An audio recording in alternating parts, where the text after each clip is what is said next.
Hey, everyone.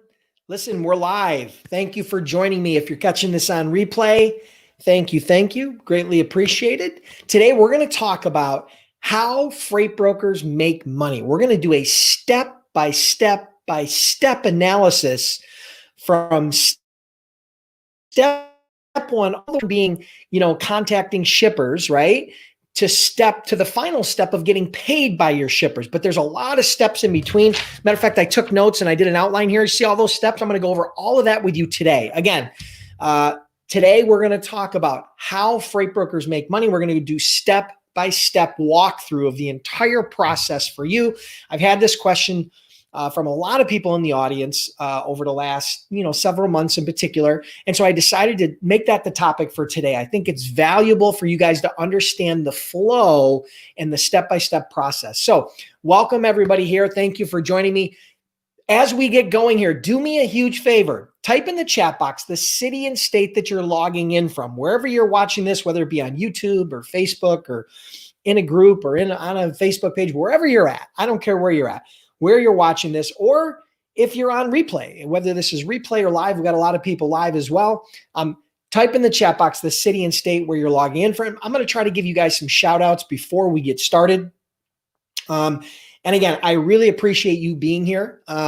This is my Monday Freight Broker Bootcamp Live. This is the live training that I do every Monday at noon. People ask me all the time, what time are you doing it? Can I catch it on replay? Where can I watch it? Listen, you can watch it right here on Facebook. You can watch it on YouTube streaming. We stream every Monday at noon. And I typically do a live training about a specific topic. And then at the end, I'll do some Q&A. And today I'm going to do the same thing. So we're going to do some Q&A at the end. For those of you that stick around, you'll be able to ask some questions. I'll try to get to as many as I can. I won't get to all of them. I never do.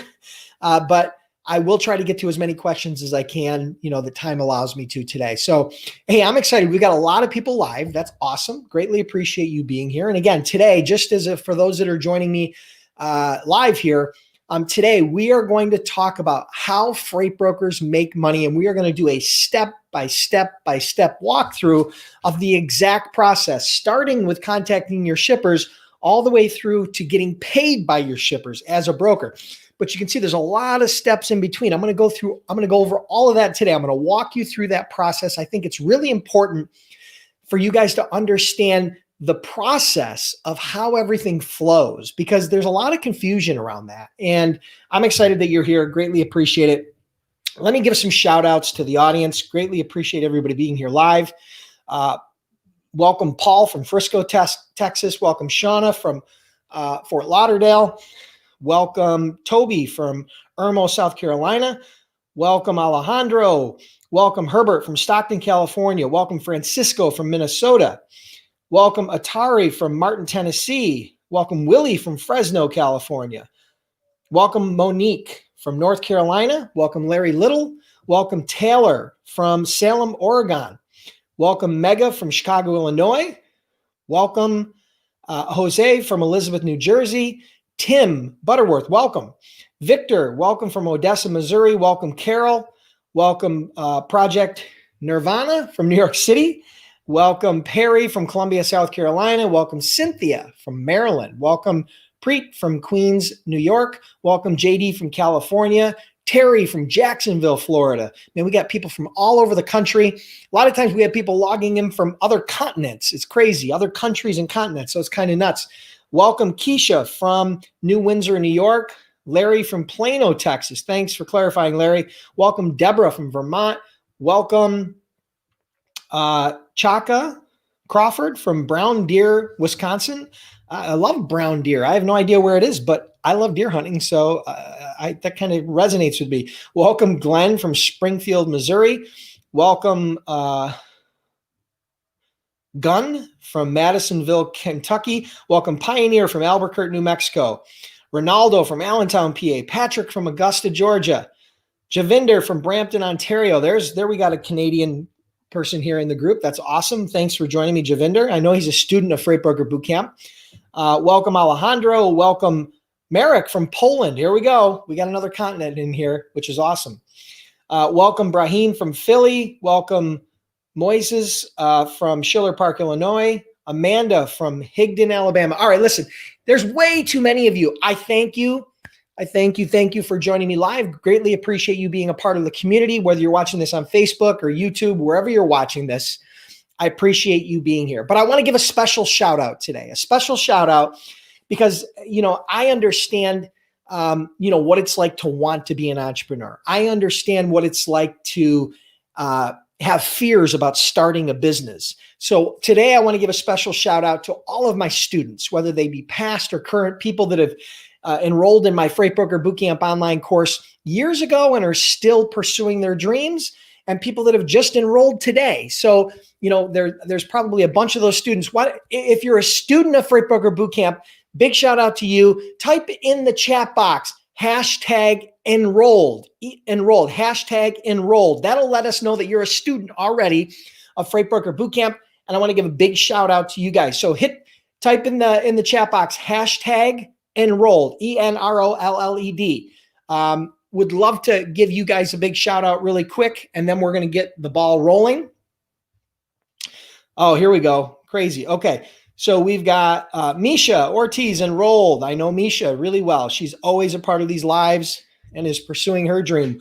Welcome from more students. Geez, holy cow, it's going crazy. Gary enrolled, Jamal enrolled, Amanda enrolled, Willie enrolled, BBD Brokerage enrolled, Tim Butterworth enrolled, Ray Calderon enrolled, Guns enrolled, Sugar Plum enrolled, Sherazad enrolled. Man, oh man, lots of students.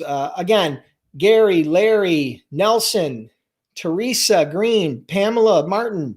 Big shout out to you guys that have taken action and enrolled in the Freight Broker Bootcamp online course.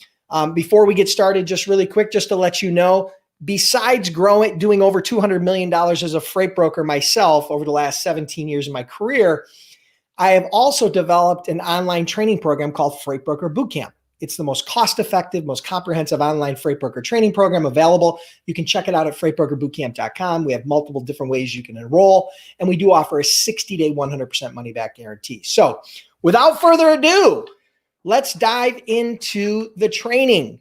Thank you all for being here. Whether you're a student or not, I greatly appreciate it. Whether it's on replay, that's cool too. I totally appreciate it. Again, today, let me shut my phone off here. Today, we are going to talk about how freight brokers make money, and we're going to do a step-by-step walkthrough. I'm going to share with you every step, every rung on the ladder that you have to touch as the part of the process of brokering a load, because we are freight brokers or freight agents. This applies to both, okay? So whether you're looking to be a freight broker or a freight agent, this process, this breakdown applies to both of you. So step number one is you have to contact your shipper, right? So you will then contact your shipper either by phone or by email or face-to-face, but you need to start a conversation. That's where it all begins. And that's where some of you struggle, but that's step number one. You need to contact your shipper, all right?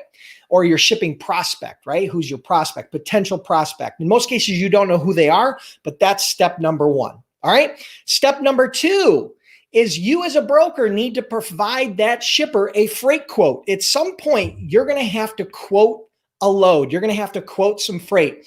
Maybe they have a van load that goes from Buffalo to Atlanta every week, and maybe that's the load that you're going to try to quote on. Maybe that's where they need help. You're going to then provide them a freight quote. It's going to be, typically we're talking about truckload quotes. It could be partial, it could be LTL, but typically with brokers, it's mainly full truckload. And so you're going to provide a freight quote to your potential shipper, right? So that's step number two is freight quote.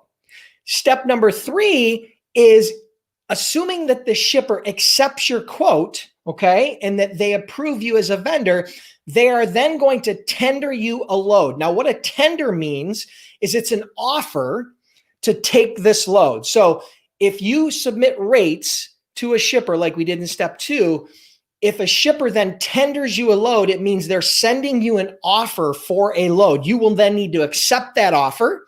And now that load is yours, and the shipper is going to check that off their list. And they now know you as ABC broker are handling that load for them. It's a dedicated load. So that's step number 3 is they offer you a tender, you then accept, okay? Step number 4, assuming that they are a brand new customer, right? And you've never done business with them before, you are then going to approve their credit. You're typically not going to approve the credit until you have a tender. A lot of times shippers do not want to do credit apps before they're ready to send loads to you. Sometimes it can vary, but ultimately, if it's a first-time shipper, you are going to have to approve credit. You're going to have to run credit on them some way, either that be Dun & Bradstreet, or maybe you're using a factoring company. They're going to help you do it, but ultimately you have to run and approve credit. That's step number 4. Okay, now that you've got the tender with all the load details, which is, the pick and drop and times and details about the shipment, and you've approved credit, the next step, number 5, is you need to take those details from that load tender and you need to post that load on your favorite load boards. Whatever load board that is, whether that be the DAT or Internet Truck Stop or 123 load boards or Direct Freight or whatever load board your favorite load board or load boards are, you are then going to post the details of that load, the origin, the destination, the equipment types, the pickup dates, the drop dates, all of those details you're going to post, and that's going to create visibility for carriers that are searching for loads. So that's a very important step. And then from there, after you post that load, you're going to have to find a truck. You're going to have to find a truck to cover that load. Typically, finding a truck is going to come in one of 2 formats, particularly as a startup. One is when you post that load, carriers are going to start to call you if it's a desirable load. And you will see trucks on your load board that match that load. So you'll do a search based on different parameters on the load board, and you will see trucks that are available to haul that load, and then you will call them. So it's either an inbound call from a carrier or you need to reach out to them, contact them, and discuss and find a carrier. Once you find and negotiate a carrier, right, step number 6 is now done, right? So we went through the first 6 steps. We now found a carrier. The next step after we find a carrier is we need to send the broker carrier setup packet to the carrier. So we need to send them some documents, as a part of our broker carrier setup pack. We'll send that to the carrier.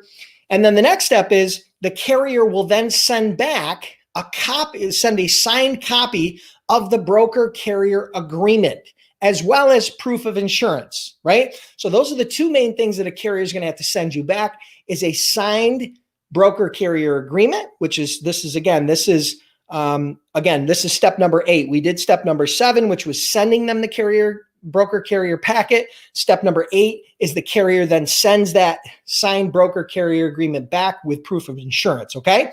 So now we've done step 8. Step number 9 is the broker will then send a rate confirmation to the carrier, assuming that they vetted the carrier and the paperwork is all in line. The broker will then send a rate confirmation, which is details about the load, the origin, the destination, the pickup dates, the pickup times, and it's basically like a 1-page contract, like a 1-page agreement that the carrier will then sign and send back, okay? So the carrier signs and returns a rate confirmation. That's step number 10, okay? Step number 11 is broker then dispatches the driver into the pickup location on the day of the load, right? So the day the load is going to pick up, the broker will dispatch the driver into the pickup location to make sure that they're going to pick the load up in time. That's number 11. Step number 12 is after the pickup has been confirmed with the driver, the broker is then going to do daily check calls on the load every day. They're going to call every day on that load to touch base with that driver to make sure that the driver is on time until they deliver, right? Those are also known as check calls, right, in the industry, right? So that's step number 12. Step number 13 is the broker ultimately is responsible to ensure that the freight delivers on time in good condition with no damage, right? So that's 13. That's your overall end goal of that process. So that's step number 13. Step number 14 is the carrier will then send an invoice to you. The carrier is going to invoice the broker and include with their invoice a signed copy of the bill of lading and any other shipping documents or manifests associated with the load. So they're going to send all of the load paperwork, but particularly a signed bill of lading with the carrier invoice back to the broker. That's how the carrier will then take and invoice the shipper and include with their invoice a copy or an original signed bill of lading, because that's what they're going to need in order to approve payment. All right. So do you see the flow? The carrier invoices the broker invoices the shipper, and then the broker is responsible for paying the carrier on time based upon the terms of the invoice or the terms of the broker carrier agreement. Typically, the terms are 30 days. You want to pay carriers as quick as you can. All right. So step number 16 is the broker is going to pay, the broker pays the carrier before the due date on the invoice. And then step number 17, which is the final and the best part of the whole process, is when the broker receives payment from the shipper, right? So we just walked through 17 steps. Now, I got very granular on this process. Some people would summarize this in 5 or 6 steps, which you probably could if you did it at a very high level. But I got very, very granular on this process because I wanted you to understand the real process of what it takes to move a load from quoting the freight all the way through to not only delivery, but actually getting paid by the shipper. Okay. So again, I'm going to do a quick run through. Step 1, broker contacts shipper. Step 2, broker provides shipper freight quote. Step 3, shipper tenders load to broker. Step 4, broker approves credit on shipper if they're a first-time shipper. Step 5, broker posts load on load board. Step 6, broker finds a carrier to haul the load. Step 7, broker sends broker carrier packet to the carrier. Step 8, carrier sends back signed broker carrier agreement and proof of insurance. Step 9, carrier signs and returns. The broker, step 9 is broker sends rate confirmation with all the load details to the carrier. Step 10, the carrier signs and returns the rate confirmation to the broker. Step 11, the broker dispatches the driver into the pickup location on the day of the load. Step 12, after pickup has been confirmed with the driver, the broker will then do daily check calls until the load is delivered. Step 13, the broker's job is to ensure and make sure that the shipper's product delivers on time, in good condition, with no damage, right? With no issues. Step number 14 is carrier sends an invoice to the broker with a signed bill of lading. Step 15 is the broker then invoices the shipper with a copy of the bill of lading, signed bill of lading. Step 16 is the broker pays the carrier on time. And step 17 is the broker receives payment from the shipper on time. So I did a slow version and then I did a fast version, but that should give you a very good picture and a visual and an understanding of exactly how freight brokers make money. But I got very granular in this because I wanted you to understand the process. This is really important. This is where people get confused about what a broker does. Now, if you look at that, that's a lot of work, right? That's a lot of work. If you were to make $100 or $150 or $200 on a load, that's not a lot of money for the amount of work that you're doing. There's a lot of effort that goes into brokering, whether you're a freight broker or a freight agent, and understanding that process and streamlining that process and really, really digging deep into that process and understanding how you can really make it productive and make it profitable is a really important part. And that's where technology comes in. That's where training comes in. That's where familiarity and experience come in. Ultimately, it's going to be a little slow on the first time you do it. It'll be a little bit mechanical, just like anything else. But after you've done 50 or 100 loads, it'll become second nature. So I hope you guys enjoyed this. I hope this was valuable to you. If it was, do me a huge favor, 1 to 10 in the chat box. 1 meaning, Dennis, this sucked. It was useless. It was a waste of my time. Be totally honest. 10 meaning I absolutely needed this. This was important and I learned something. Anywhere in between, I'm happy. I just want honest feedback. Type it in the chat box and let me know. Greatly appreciate it. Again, for those of you that are curious about becoming a freight broker, all right, hang tight because we are going to be doing live Q&A. But for those of you that are curious about becoming a freight broker or a freight agent, check out freightbrokerbootcamp.com. Again, most cost-effective, comprehensive online freight broker training program, trained over 8,000 students, been in business over a decade with this training program, and we offer a 60-day, 100% money-back guarantee. You literally have zero risk, okay? So again, I hope you guys enjoyed this, and I'm going to grab a quick drink before we do the Q&A. Let me know. I look forward to the feedback in the chat.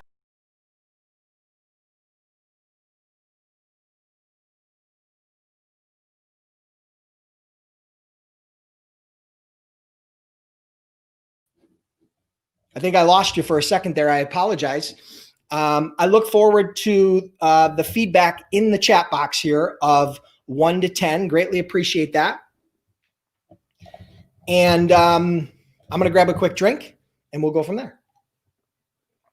But we are doing live Q&A, okay? So we are going to be doing live Q&A.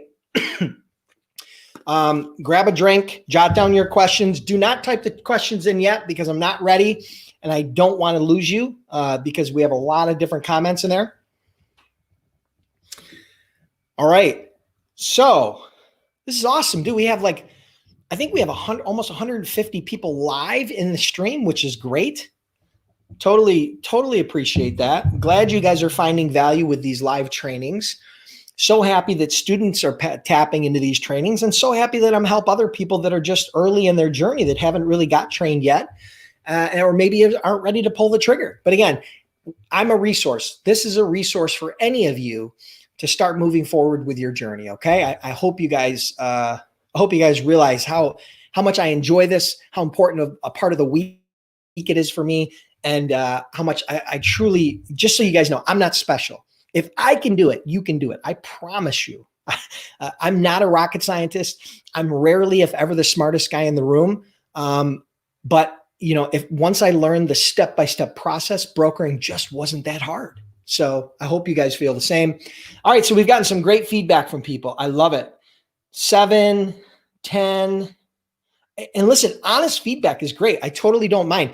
If it's not a 10, tell me, right? I'm totally okay with that.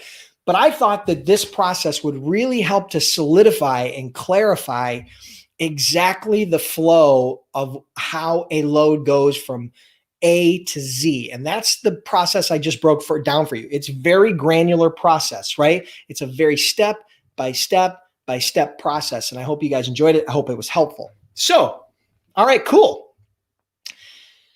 All right, so we got a lot of great feedback. Thank you so much for the feedback. Now let's do some Q&A. Now, I'm going to do as many as I can. I don't have a ton of time today, but as usual, I always end up staying longer than I'm supposed to. But I do have some time for Q&A. So if you have an important question, type it in the chat box. But first, the price of admission for asking questions, right, and being a part of this live stream is to like the stream, right? If you're if you're on YouTube, make sure you hit the like button. If you're on Facebook, make sure you hit the like button. Comment is a part of this. Obviously, if you have questions, but most importantly, share the stream. Hit the share button, share the stream. It costs you $0 to share and it costs you $0 to be a part of this training. I could easily put a pay gateway up in front of this and charge every single week for these ongoing trainings. I could easily do that, right? Because again, I don't charge a recurring monthly fee. I don't charge an annual fee. When you enroll in Freight Broker Bootcamp, it's a one-time fee, whether you're a gold member or whether you're a platinum lifetime member. And so again, I could easily be charging for this. If you have a question, all I ask is that you like, comment, and most importantly, share the stream. Greatly appreciate it. All right, so let's check out some of the questions. What do we got here? All right, let me scroll up and start. Who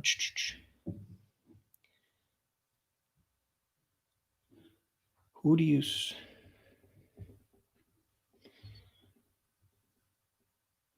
All right, I'm scrolling through to look for some questions.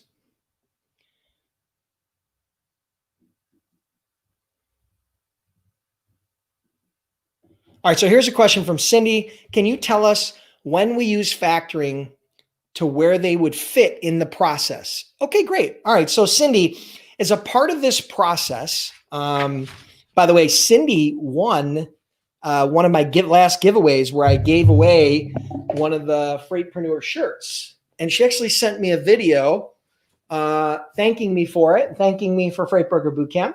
And so congrats again, Cindy. Greatly appreciate the video. Greatly appreciate you being here. So as it relates to factoring, typically where this will relate into factoring will relate in this process is in step number 4, where I talk about broker approves credit of shipper. Well, when you're factoring your invoices, you're not going to run credit. You're going to send the details to your factoring company, and your factoring company is going to run and assess credit on the shipper, because ultimately they're the ones who are going to be invoicing the shipper and making sure that they get paid. Okay. So step number 4, as it relates to approving credit with your shipper, that's one place where the factoring is going to play a role. The second part of where the factoring is going to play a role, in many cases, the factoring company will actually pay the carrier direct. So that'll be in step number 16, where the broker pays the carrier, right? Actually, we'll go back to that a little bit. Actually step 15, where the broker invoices the shipper. Typically in step 15, that's where the factoring company will invoice the shipper, right? And then in step 16, it says broker pays the carrier, this will actually, in most cases, the factoring company will pay the carrier direct. So it takes a lot of these steps out of your hands. It takes a lot of responsibility and a lot of work out of your hands when you do work with a factoring company. Now, it's not free. It costs money. So they're earning their money, but those are part of the process. And then broker receives payment from the shipper. Typically, the shipper will pay the factoring company, and then the factoring company will remit the difference of the payment to the broker. Okay, so those are a couple of the places where factoring will slightly change and modify the process. This process I identified assumes no factoring, because some people won't use factoring, and I needed to be able to draw that picture for them so they understood it without factoring. But I'm glad you recognize that factoring will change the process a little bit. Usually it's part of the credit approval and the invoicing and paying carriers. That's really the process where factoring will alter this process a little bit. But good question, and thanks for asking. All right.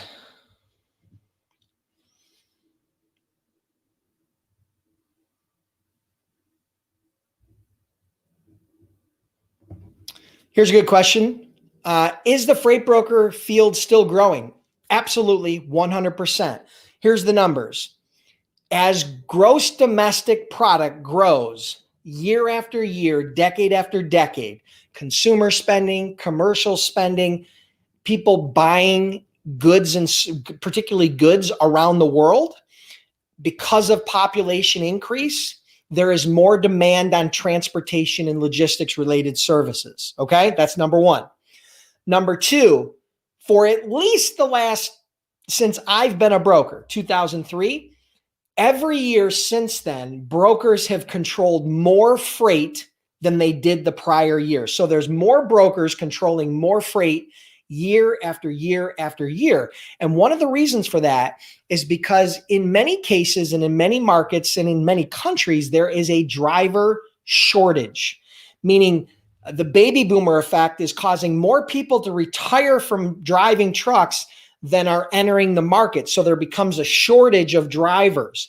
And whenever there's a driver shortage, that makes every truck and every driver more valuable. But in conjunction with that, it makes every broker more valuable, because brokers are one of the primary sources and strategies that shippers use to actually cover their loads. So brokers become more and more important as driver shortages increase, and they've continued to increase and fluctuate. But the trend is there's been an ongoing driver shortage for many, many years, and a lot of that has to do with the baby boomer effect. So I hope that makes sense. And just think about it logically. As the population grows, is there going to be more products made and shipped or less? There's going to be more. As the population grows, is there going to be more demand for trucking and logistics or less? More. And if there's more demand for trucking and logistics, and brokers are a core component of that process, then they're in more demand, and it's still a growing industry, right? So good question. Thank you.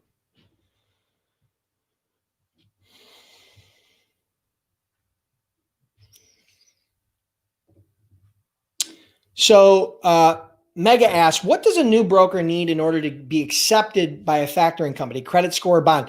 So in order to get accepted by a factoring company, you just need to be a licensed broker, right? They're going to need you to show you're a licensed broker, and they're going to want you to have a customer. Typically, they're going to look for you to have a customer of some sort.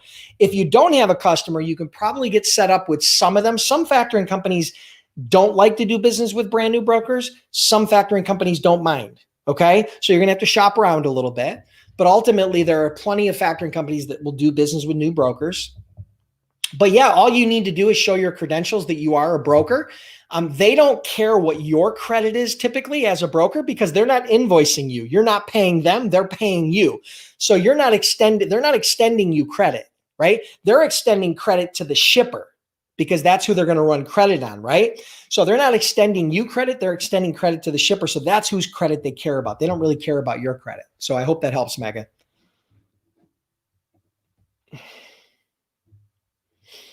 Thank you for the kind words, Gary. Thank you. Thank you. I agree, but I'm biased. Thank you. All right. So here's a question. Merrick asks, what if I won't be able to sell all the loads on the load board? Well, if you accept a load, remember in step number 3, the shipper will tender you a load. You should only take loads that you are very confident that you are going to be able to cover for the rate that you've quoted with being able to make a profit. So for example, if you quoted $1,000 to move a load from Buffalo to Atlanta on a van, these are just rough. I'm just doing rough numbers. Those aren't real numbers, but $1,000 that you're going to be able to cover that load for $800, $850, worst case scenario, $900. So you can make $100 to $200 in margin. And you will know that because you will have done your research before you did the freight quote. So you only accept tenders on loads. So if somebody gave you 5 loads from Buffalo to Atlanta in one day, and you don't feel comfortable that you can find 5 trucks from Buffalo to Atlanta in one day, you might only take 1 or 2 of those loads and say, listen, I'm confident on 2 loads. I've got those, no problem. I'll try to help you on the others, but right now I think we can only commit to 2 loads. That's okay. A shipper would rather have you tell them the truth. The fundamental core principle of any service-based business is under promise, over deliver, not over promise, under deliver. Okay. So we don't want to do that. So I hope that helps, Merrick. If you can't find it on a load board, then you're either going to have to get referrals or you're going to have other carrier databases or other sources. But as a startup broker, in most cases, you're going to be using load boards as a primary source of finding carriers that match your loads. Okay. Hope that helps. All right, so Javinder has a question. What is a spot rate on freight? So a spot rate is what kind of also known as like a market rate, right? So spot pricing is where you are getting the pricing on any given day. What you have to understand about pricing when it comes to freight, and I've talked about this ad nauseum in many different trainings and many different Q&As, is that freight rates are determined by supply and demand. Shippers do not determine the rates. Carriers do not determine the rates. Brokers do not determine the rates. What determines the rates is the supply and demand and the ratio of loads to trucks. Very simply put, if there's a lot of loads in a specific lane and there's not a lot of trucks, then the price of those loads is going to go up. If there's a lot of trucks and not a lot of loads in a specific lane, then the price of that load is going to go down. It's a very simple concept. Spot market talks about what the rate to move a load from on any given day. So that's a spot market rate in contrast to maybe a contract rate. Now, a contract rate would be something that would be good for a period of time, 30 days, 60 days, 180 days, a year. Typically, contract rates are more relevant to carrier direct. Most brokers operate in the spot market. And if they do give some sort of a guaranteed rate, it's for a short period of time, particularly in a volatile market like we're in today, where the supply and demand of trucks is crazy in any given market, right? And so most cases, brokers operate in the spot market, not the contract market. But sometimes if you have a strong relationship with a shipper, if you have a lot of confidence in specific lanes and in capacity that your shipper needs, and you have a lot of confidence in the pricing in those lanes, you can give them a contract rate, which gives them a little bit more stability long term. So I hope that makes sense, Javinder. All right.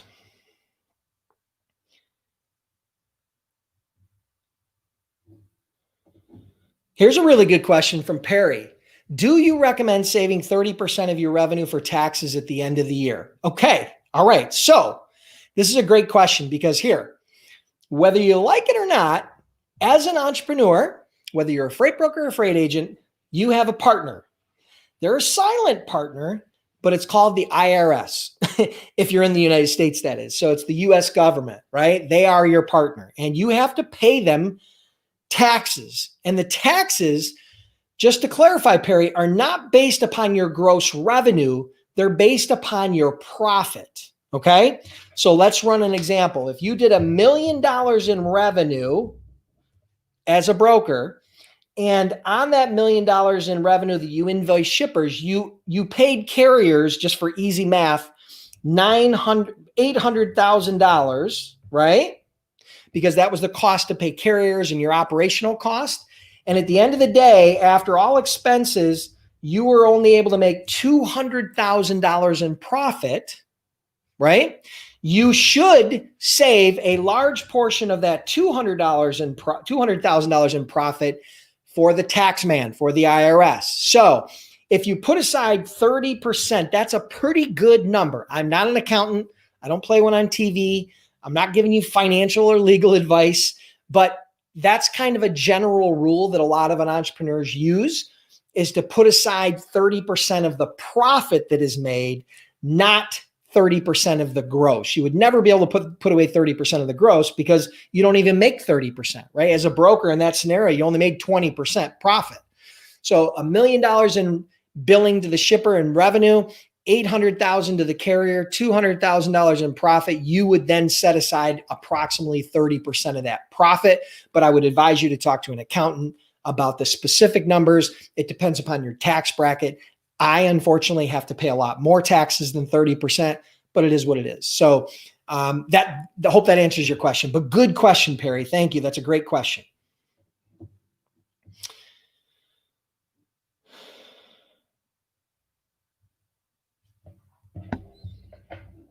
All right, here's a question from Eldsmith 804. What do you think of an experienced 30-year driver becoming a broker, and what's the difference from dispatch services to broker? I think that a driver that has been driving for 30 years has a very good handle on the entire transportation process. Now, whether they haven't necessarily brokered a load, they're probably not really good at sales because they probably haven't had to do a lot of selling, right? But they understand the core fundamentals of what drives logistics and trucking because they've been at the root of it. They've been the person that's actually steering the wheel, right? And so I think truck drivers can make great brokers if they can embrace the fact that driving is not brokering. It's different. And you need to get trained. You need to understand the fundamental processes, much like we talked about today in the training, right? Where I walked you through that step-by-step process. So I think brokers can do really well in the broker, or I think drivers can do really well in the brokerage space, assuming they get trained. The second part, the difference between dispatch service and brokering. Dispatch service, I don't promote, I don't teach, I don't coach, I don't provide that service or training, anything associated with dispatch services, because in my opinion, it's unauthorized brokering. It's illegal brokering. That's my opinion. That's the opinion of many, because it's brokering without an authority, because dispatchers are being compensated for arranging transportation. And that's the definition of a broker. Okay. So I don't focus on dispatch services. Dispatch services work for carriers and help to find brokered loads from load boards. That's different than what we do as a freight broker. As a freight broker, we go direct to shippers. We find a need. We fill that need. We quote them. We support that customer. And the way we do that is by having a set of carrier partners that we work with to fill that gap. The shipper's happy, the carrier's happy, and the broker's happy if they're able to make a profit. So hope that helps. But yeah, I do think drivers make good brokers if they can make that transition mentally between, brokering and the nuances of being inside of an office and the sales component, those sorts of things. So good question. Thank you.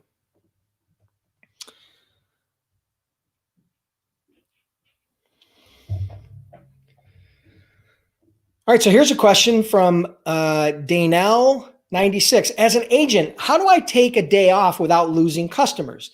I don't want to hire sub-agents and create an agency because that brings too much risk. Okay, so there's a couple of ways you can do this. If you know you're going to go on vacation and you're going to be gone for a week, all you have to do is communicate with your shipper in advance and let them know that you're going to be gone and that you're not going to be able to move those loads. You won't take any loads that pick up during that window of time that you're going to be gone. That's one way, right? So you're just very transparent with your shipper. You're letting them know that you're going to be out of the office and unavailable on these dates and that you won't be able to move any loads. You won't be able to take any calls. Very simple. Be transparent with your shippers. That's one way to do it. The second way is to, rather than hiring an agent, just hire a support person, a dispatcher. Hire someone that works inside your office, an employee, right? That you pay an hourly wage or you pay a salary of some sort and have them help you support your customer needs. Now, if you're out of the office, then they pick up the slack. They post the loads. They do this process, right? They post the loads. They dispatch the trucks. They do all that, right? And then when you come back to the office, you pick up wherever that process is. So those are the two primary ways. One, be transparent with your shippers and let them know that you're not going to be available on X day. Or two, hire somebody to work internally to help you support those needs when you are out of the office or when you are sick or when there are issues. But it's not that challenging. Trust me. One of those two things will work perfectly. One allows you to continue making money. That's hiring somebody. The other one just allows you to make sure that your customer is still supported because they're going to go to other providers if there's needs during that time. Now, there's a downside to that, of course, if they're using other providers, but ultimately it's your choice to take the day off or not. So hope that helps.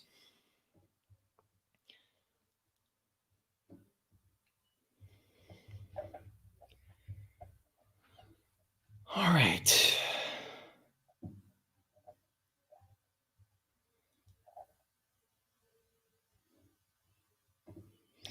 Misa Ortiz asks, do you recommend LinkedIn as a must? Yes, I do. I believe that every broker, every entrepreneur should have a LinkedIn profile. Now, LinkedIn, just so you guys know, many of you probably have never heard of it. LinkedIn is the world's largest professional social network. And as opposed to Facebook, where it's a bunch of moms and dads and grandmas and cousins and brothers, right? And you're seeing content from them. On LinkedIn, it's much more professional and business oriented. So I like having a LinkedIn profile because it's like having a personal brand. It's like having your own personal business profile that kind of tells your story. Because here, just remember something. Most customers in the B2B world, if you're a business selling to a business, whether you're a freight broker or not, before they do business with you, they're going to do their research. And one of the easiest ways for them to do research to check your validity and to vet you as a provider is to go on Google and search for your name. So if they go on Google and they search for Misa Ortiz, freight broker, one of two things is probably going to come up. If you have a website, that'll probably come up. But if you have a LinkedIn profile, that's definitely going to come up. And then they can click on that profile and they can vet you. They can validate the information you've given them, which is going to be an important part of them doing business with you. So I'm a big believer in one, having a website, whether you're an agent or a broker, and two, having a LinkedIn profile. Now, for those of you that know me, know that I used LinkedIn extensively to grow my business. I'm not talking about doing social selling and outreach on LinkedIn and all that. That's all important, but that's not what we're talking about today. We're talking about today is just having a profile. That's step number one, having a fully optimized LinkedIn profile. So yes, Misa, I think that's important. All right, couple more questions.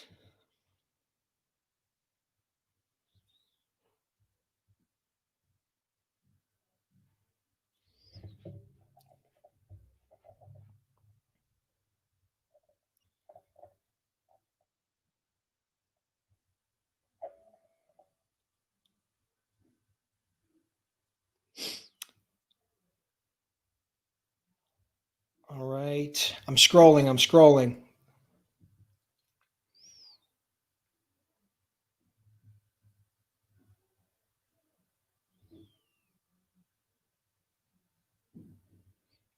Okay. So here's a question. This is going to be the last question for today. Ray Calderon asked, can you profit even more if you run the logistics and transportation side? So I'm going to assume that you're asking about if you have a carrier side and then you also maybe have some warehousing, are there opportunities to make more money? Yes. A well-run carrier can make a lot of profit, can make money. A well-run warehouse, right, can make a lot of money. A well-run brokerage can make a lot of money independently. But if you own all of those things, you can make even more money because you become a more important part of their supply chain. You become a more valuable part of their supply chain. There are many brokers that also offer warehousing. There are many brokers that also have trucks. There are many brokers that have a variety of different services beyond just truckload brokerage. So yes, you can offer other ancillary services to help you make more profit. So I hope that helps.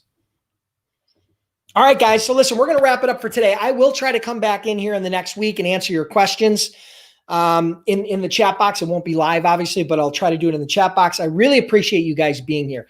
If you guys are curious about becoming a freight broker, freight agent, check out freightbrokerbootcamp.com, 60-day, 100% money back guarantee, over 8,000 students. And many of my students have went on to do 6, 7, and even 8 figures. You may have heard the interviews from Monica Gonzalez, who's an agent, past student of mine, who I've known for many years, who did over $300,000 in profit last year. You may have heard from a recent student of mine, Franklin Ndekwe, that I did an interview with, where he made over $25,000 in profit his second month. And you may have heard from another really well-known character around my community. His name is Yogi Goswami, who in his second year of brokerage did over $4.8 million and told me he's projecting in the next year to do over $10 million in sales. So those are all past students. I have many more that have done very well. Those are just a few that I've highlighted recently. So if you're curious about that, make sure you check it out. Thank you for being here. If you guys, subscribe to the YouTube channel, make sure that you like the Facebook page. If you're a first timer and haven't seen this before, hopefully you'll get notified of future live trainings. I do them every Monday at noon. Again, special shout out to all my students who hit hashtag enrolled early in the stream here. Truly appreciate it. Have an awesome day. See you next week.